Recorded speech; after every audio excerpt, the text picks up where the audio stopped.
أعوذ بالله من الشيطان الرجيم. بسم الله الرحمن الرحيم. وأنكحوا الأيام منكم والصالحين من عبادكم وإمائكم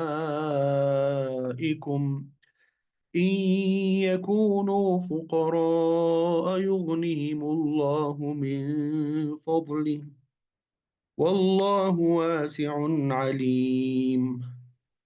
وليستعفف الذين لا يجدون نكاحا حتى يغنيهم الله من فضله والذين يبتغون الكتاب مما ملكت أيمانكم فكاتبوهم إن علمتم فيهم خيرا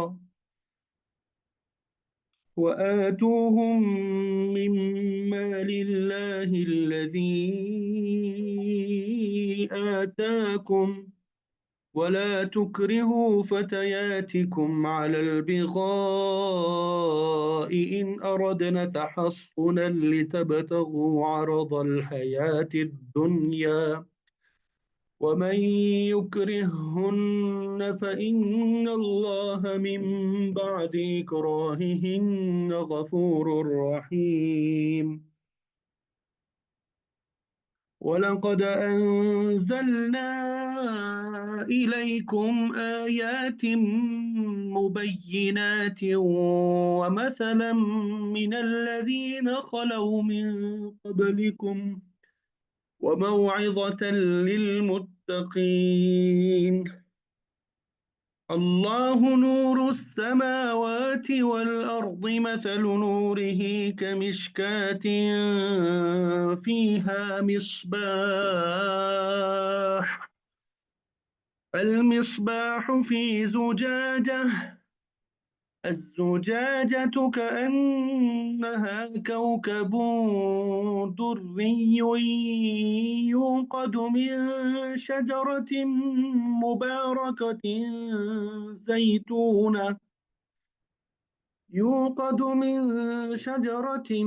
مباركة زيتونة لا شرقية ولا غربية يكاد زيتها يضيء ولو لم تمسسه نار نور على نور يهدي الله لنوره من يشاء ويضرب الله الأمثال للناس والله بكل شيء عليم. صدق الله العظيم. الحمدللہ سورۃ النور کا ہمارا یہ 5واں سبق ہے، آیت نمبر 32 سے آیت نمبر 35 تک آپ کے سامنے تلاوت کرنے کی سعادت حاصل ہوئی۔ اب ان آیات کا ترجمہ اور پھر ان کی تفسیر انشاءاللہ آپ کے سامنے بیان کریں گے۔ اللہ تعالی ہمیں صحیح طریقے سے بیان کرنے، سمجھنے اور پھر ان باتوں پہ عمل کرنے کی توفیق عطا فرما دے۔ تو پہلی جو آیت ہے وَأَنكِحُوا الْأَيَامَ مِنْكُمْ، وَأَنكِحُوا، اور تم سب نکاح کر دیا کرو۔ انکح ینکح، انکاح اس کا معنی ہوتا ہے نکاح کر دیا کرو، نکاح کرا دیا کرو۔ انکحو کا معنی نکاح کرا دیا کرو، یہاں پہ یہ الف رہ گیا، ٹھیک ہے۔ وَأَنكِحُوا، یہاں پہ الف لکھنا تھا وہ رہ گیا ہے۔ انکح ینکح، انکاح کا معنی ہوتا ہے نکاح کرانا، اور نکح ینکح کا معنی ہوتا ہے نکاح کرنا، تو یہاں پہ ایک الف آ جائے۔ وَأَنكِحُوا، اور تم نکاح کرا دیا کرو، الایام، بے نکاحوں کا، تم میں سے جو بے نکاح ہے ان کا نکاح کرا دیا کرو، منکم، اپنے میں سے، اور تم نکاح کرا دیا کرو بے نکاحوں کا اپنے میں سے، والصالحین، اور نیک لوگوں کا،